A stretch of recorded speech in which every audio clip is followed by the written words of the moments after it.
Present here and now, and in that awareness, let us pray. Father, Mother God, we give thanks for this opportunity to be here, now, aware, open and receptive.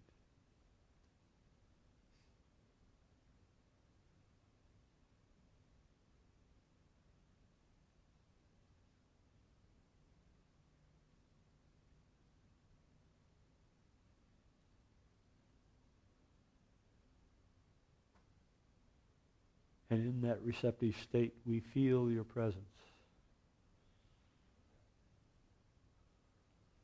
We sense the arising of the divine energy through us into this moment.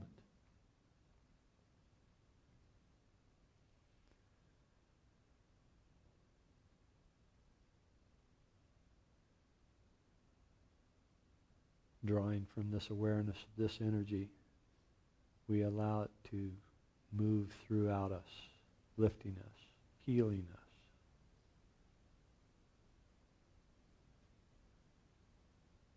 And for this opportunity to be aware of your presence, we give thanks. And so it is that together we say, Amen. Well, good morning. You will find me sequestered today, okay? My body is harboring some kind of foreign virus. So, pardon my standoffishness today, but you'll thank me for it, please. You of a mustard seed. What's that word? Faith. Faith of a mustard seed. Have you ever seen a mustard seed? Of course you have. It bratwurst mustard, these things are maybe a millimeter thick. You can get a whole bunch of mustard seeds in just a handful. Well, we are entering this Advent season. The Advent season is the 4 Sundays prior to the celebration of the birth of Jesus. In unity, we consider this celebration period to be a celebration of the birth of the Christ in us. And as we progress through the Advent season, we focus on particular topics. This 4th Sunday prior is faith. And then next Sunday we'll be talking about peace. The Sunday after that, love. And the Sunday after that, joy. And the progression of these topics is to explain the preparation that we must have as we come into this awareness of the birth of the Christ in us. And of course, the birth of the Christ in us is something that can happen any time of year. We just use this period to celebrate that. And so we say, Christ in me, really? I mean, I'm not feeling it. I get angry, I get upset, I'm impatient, and I have these maladies that we consider to be unchristlike, or I might look upon someone and there might be just a flicker, if not a long pause and consideration of judgment. And if that is so, then obviously the Christ isn't in me. I mean, I just don't have it in me. But that is not the case. It has never been the case. In fact, one of the important passages in Scripture that is remarked on by Charles Fillmore, co-founder of Unity, is this passage in Colossians, where this is Paul speaking to the I became the community of Christ. I became its servant according to God's commission that was given to me for you, to make the word of God fully known. The mystery that has been hidden throughout the ages and generations, but has been revealed to his saints. To them God chose to make known how great among the Gentiles are the riches of the glory of this mystery, which is Christ in you, the hope of glory. Now, Paul was not speaking to the disciples that were around Jesus. That's not his mission at all. In fact, he is out talking to the Gentiles. Now, the Gentiles are those who were, if you will, of the Roman tradition, and many of them subscribe to the Roman faith of, the pantheon of gods. And so Paul was out there evangelizing among these people who maybe had just barely heard of Jesus and had been unfamiliar with his teachings, but nonetheless, he was saying to them, which is the Christ in you, your hope of glory. So he was talking to the those that had been barely familiar, if familiar at all, with Jesus. And he was saying the Christ is in you. And that's your hope of glory. Well, if we take that literally, and there are a few things that I take from Paul as literally, because Paul was a Pharisee, and he brought with him into the tradition of Jesus a great deal of the tradition of Judaism. And the tradition of Judaism is that there is a vengeful God that is just waiting to smite you. And so you can see in Paul's teachings a coloration of that coming through. But here we have him saying to the people that had little familiarity with Jesus that the Christ is in you, your hope of glory. And I don't think, although I don't know, I'm not a mind reader even for people that are standing next to me, much less someone who lived 2,000 years ago. But I don't think that he was talking about Jesus being in them. I don't think that was it. I think that what he was talking about was, he was talking about that one Son of God, the Christ, that was in them. And there is a difference between Jesus and the Christ. And that Christ is in each and every one of us. So we come upon this idea of the birth of Christ in us, and we recognize from this passage that actually it's not the birth of Christ in us, it's the birth of Christ in our awareness. Okay? And it's the birth of Christ in our awareness, which is what we celebrate. And so, what difference does that make? Well, it makes this difference. In that when we think that we do not deserve, or when we think that we do not harbor, or when we think that we have no access whatsoever to the divine, that's just not true. It's not the way it is. That's not the way we have been structured. We have been structured with that Son of God in each and every one of us, allowing that at some point in the future, we just might come upon the realization that that is true. And whether we come upon that realization or not, it is true. Well, as we go through this Advent season, we must have, first of all, faith that the Christ is in us. How do we prepare further? We must abide in peace. That is an important aspect of coming to the realization of that Christ in us.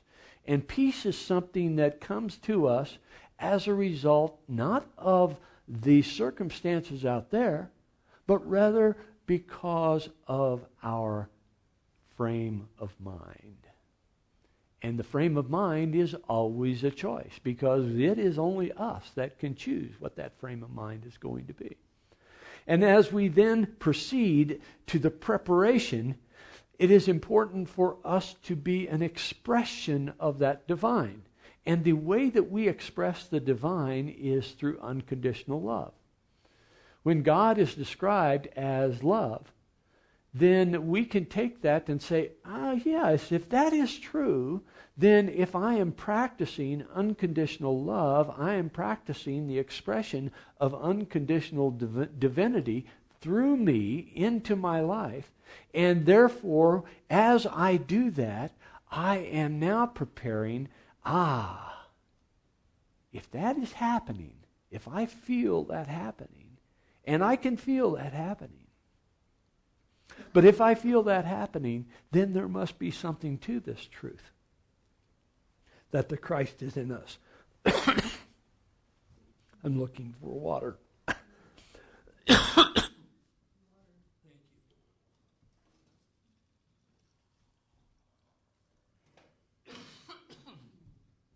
I say, stay away.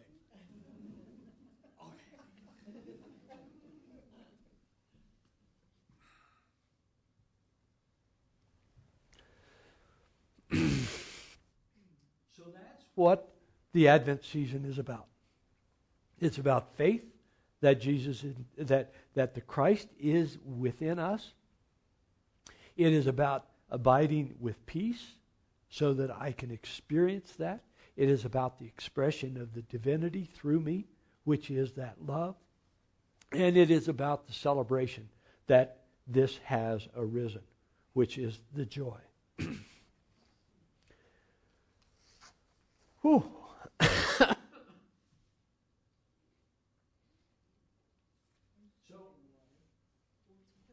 I haven't had the experience of the divine.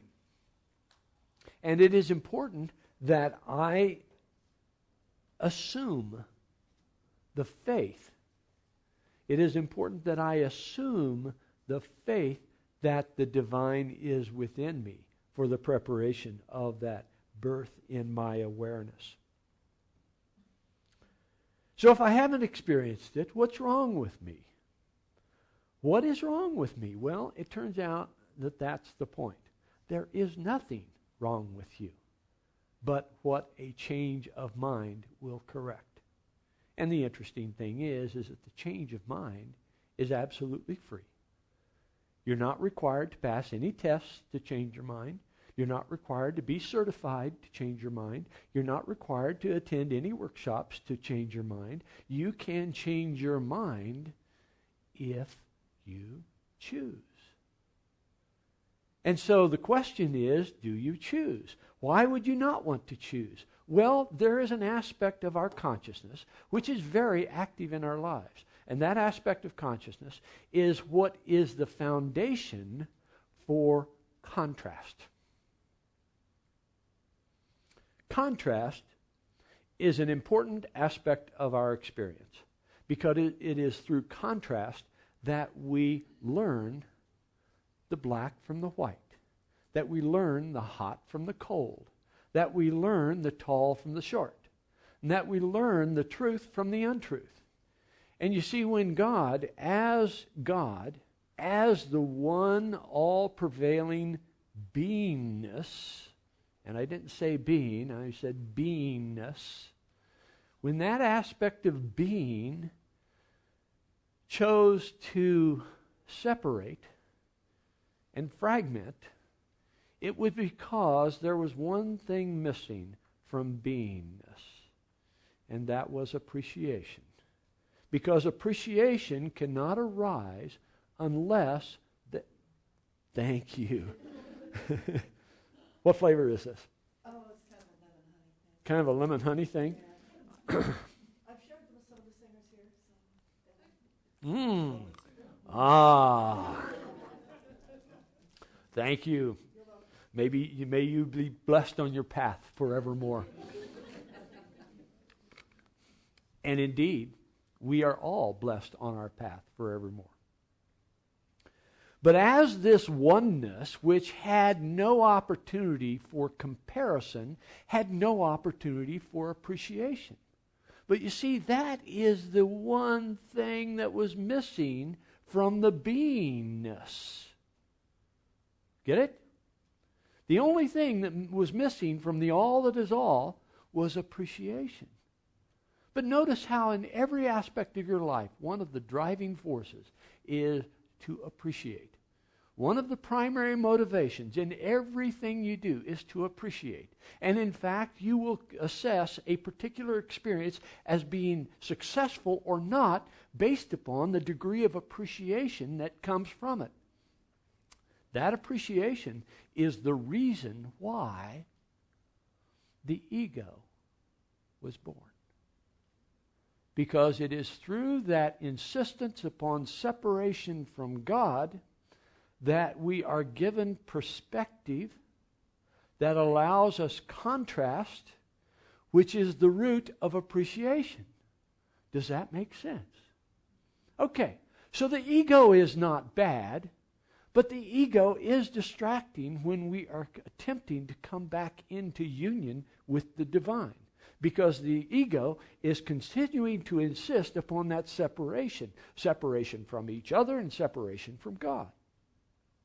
So as we consider this question of what is wrong with me, there is nothing wrong with me. We are just allowing the ego to dominate our consciousness. And if we allow the ego its rightful place, which is over here, to give me an opportunity to perceive and to give me an opportunity to compare and give me an opportunity to appreciate, when we set it aside as an aspect of consciousness without dominating our consciousness, now we can come back into this role of appreciating the all that is all, appreciating that which is and that which isn't, appreciating every aspect of this wonderful beingness of which we are a part.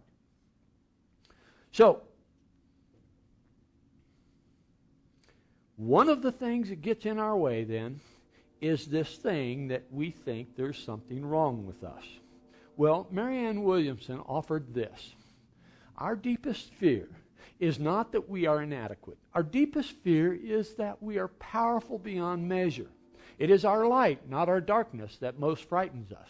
We ask ourselves, who am I to be brilliant, gorgeous, talented, and fabulous? Actually, who are you not to be? You are a child of God. Your playing small does not serve the world. There is nothing enlightened about shrinking so that other people won't feel insecure in your presence. We are all meant to shine, all as children do. We were born to make manifest the glory of God that is within us. It's not just in some of us, it's in everyone. And as we let our own light shine, we unconsciously give other people permission to do the same.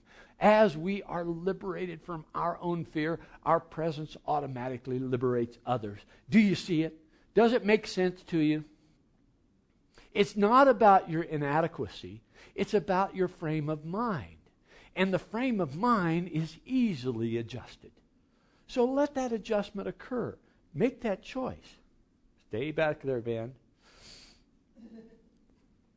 We had talked about chaos. And we've talked about an aspect of chaos, which was that the butterfly beating its wings in China can affect the weather in Kansas. Well, it's a great image. And it's an appropriate image because it points out that just a little bit of effort is going to have a substantial effect. We're talking about faith today. And we're talking about faith not just in the context of the awareness of the Christ being born within us, but faith in every aspect of what we do. Let's share a couple of passages here from Matthew. In Matthew 17. Back. In Matthew 17. When they came to the crowd, a man came to him, knelt before him, and said, Lord, have mercy on my son, for he is an epileptic, and he suffers terribly. He as often falls into the fire and often into the water. And I brought him to your disciples, but they could not cure him. Jesus answered, You faithless and perverse generation, how much longer must I be with you? How much longer must I put up with you? Bring him here to me. And Jesus rebuked the demon, and it came out of him, and the boy was cured instantly. Then the disciples came to Jesus privately and said, Why could we not cast it out? And Jesus said to them, Because your little faith. For truly I tell you, if you have the faith the size of a mustard seed, you will say to this mountain, Move from here and there, and it will move, and nothing will be impossible to you. Another passage, just 4 chapters later, in Matthew 21. In the morning, when he returned to the city. Now, this is after Jesus has cleared the temple. Right? So this is during the first part of what we know as Passion Week. It is just right around Passover, just prior to Passover. Passover is always the full moon just after the vernal equinox. So it's in the March-April time frame, okay? Now we're talking about northern hemisphere, right? Okay, all of this is important, you'll see. Then he said to it, may no fruit. And seeing a fig tree by the side of the road, he went to it and found nothing at all on it but leaves. Then he said to it, may no fruit ever come from you again. And the fig tree withered at once. When the disciples saw it, they were amazed, saying, how did the fig tree wither at once? And Jesus answered them, truly, I tell you, if you have faith and do not doubt, not only will you do what has been done to the fig tree, but even if you say to this mountain, be lifted up and thrown into the sea, it will be done. Northern Hemisphere, Palestine, March, April. There should be no fruit on the fig tree. Right? So what's this about? Is this history? Probably not. If it's history, then we've got to doubt the compassion of Jesus. Right? Because if Jesus was going to expect that the fig tree was going to be in fruit in the March-April time frame, when in fact only the leaves were present, and he was so impatient with the fact that the weather has not changed sufficiently for the fig tree to come to full fruition, then we've got a question.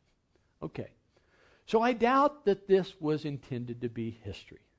I think instead it was intended to be an illustration of faith. It was a story that was added to this narrative about the life of Jesus and the power that Jesus had in faith. And I don't think this was about faith in God. I don't think that was an issue. I think it was faith.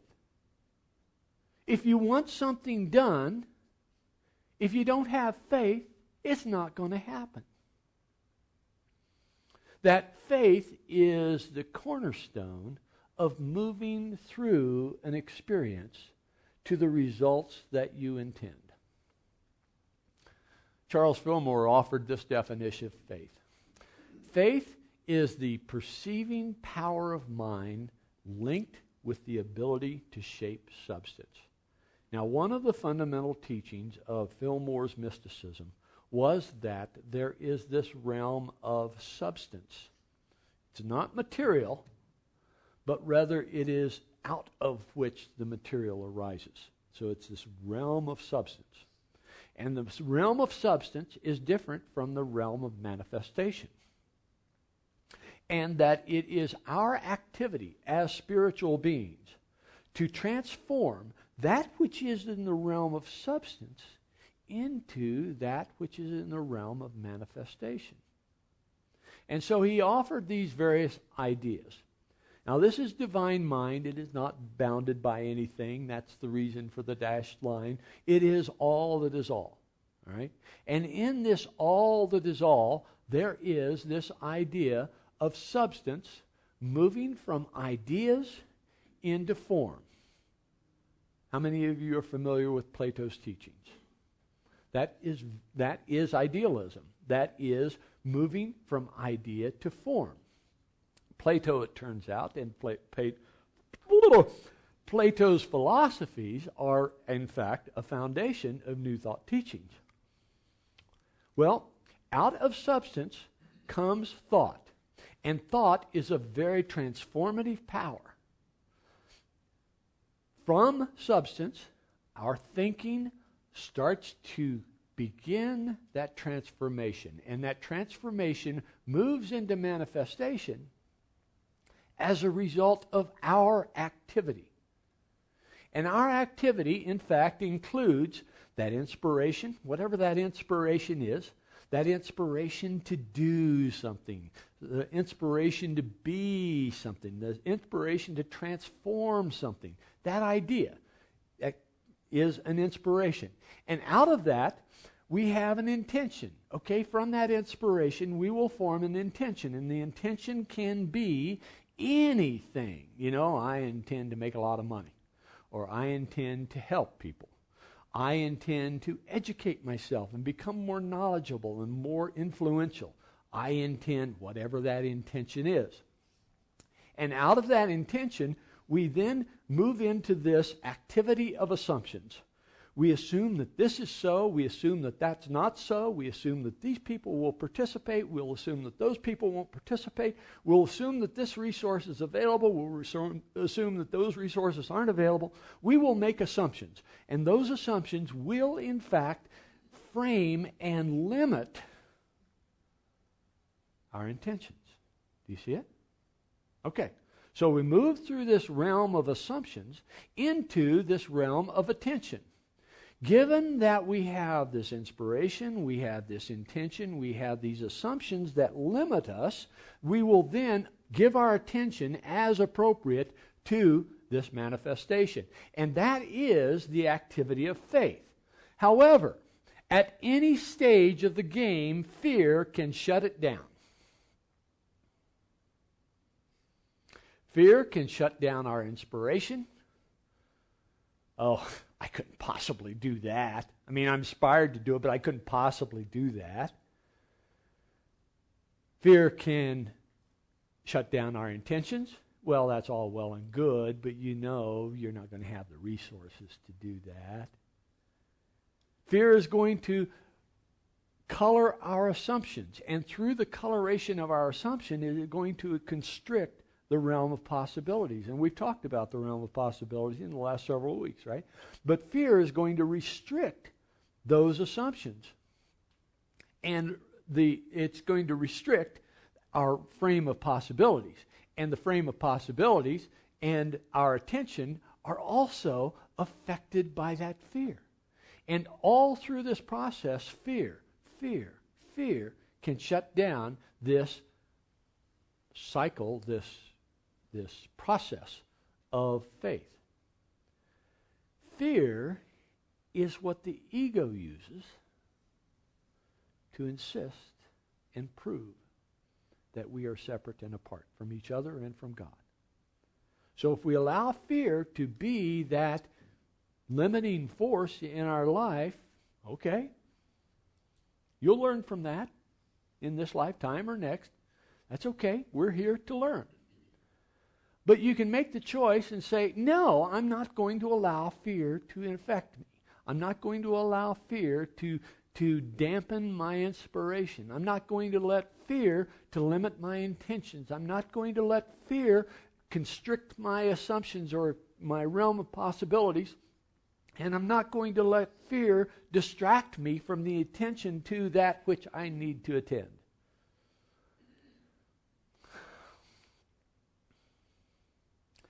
This is what the activity of faith, knowing this, we can harness this. We can direct it, we can control it, and we can use it. We could lever it to bring that which is in substance into manifestation.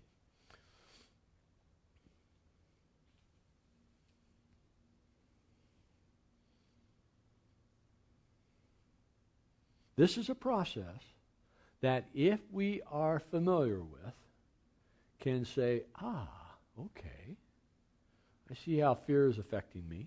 I see how fear is limiting me. I can choose not to be afraid. Passage from Goethe. Magic is believing in yourself. If you can do that, you can make anything happen. Believing in yourself. Having faith that indeed the Christ is in you. Having faith that you have the inspiration. Having faith that you have the resources available to you. They may not be apparent right now, but they will appear when they are necessary. Having that faith will allow you to step into the chasm. And that is your what? Choice. We'll have our meditation.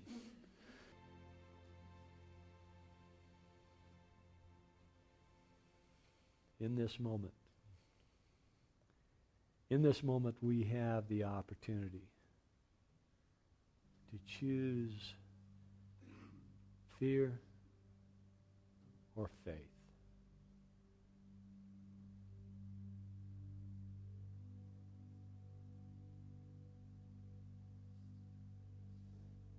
Fear or faith? Which seems to be more expansive? Which seems to be more empowering? Which seems to be more promising? Which seems to be more constructive? Fear or faith?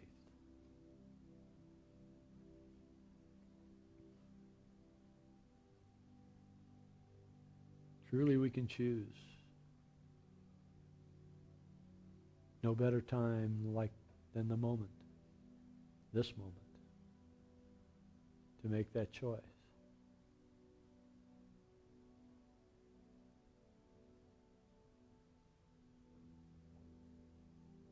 Fear or faith? Which is it going to be? In this moment? In the next moment? And the moments after that? The hours after that? The days, the weeks, the years after that? Fear or faith?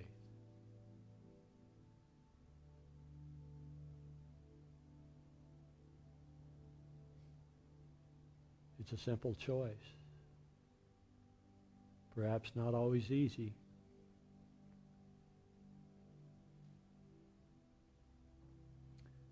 And it is only yours.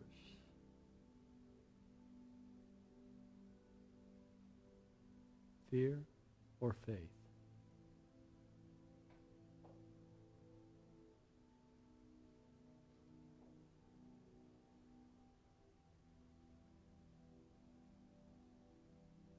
The interesting thing is that you can test it. You can take this into the laboratory of your life and you can apply it. With awareness, fear or faith. Which works best for you? Which brings you delight and fulfillment? Which brings you a sense of purpose? A sense of contribution?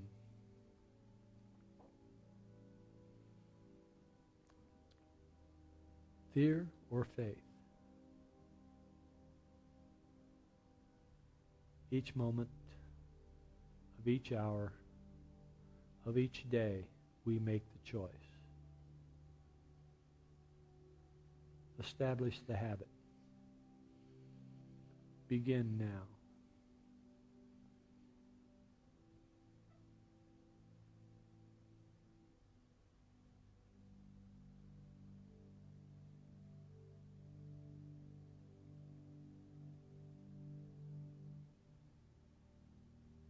Recognizing this sacred choice, we come back into this time and space, sharing the words of the Lord's Prayer.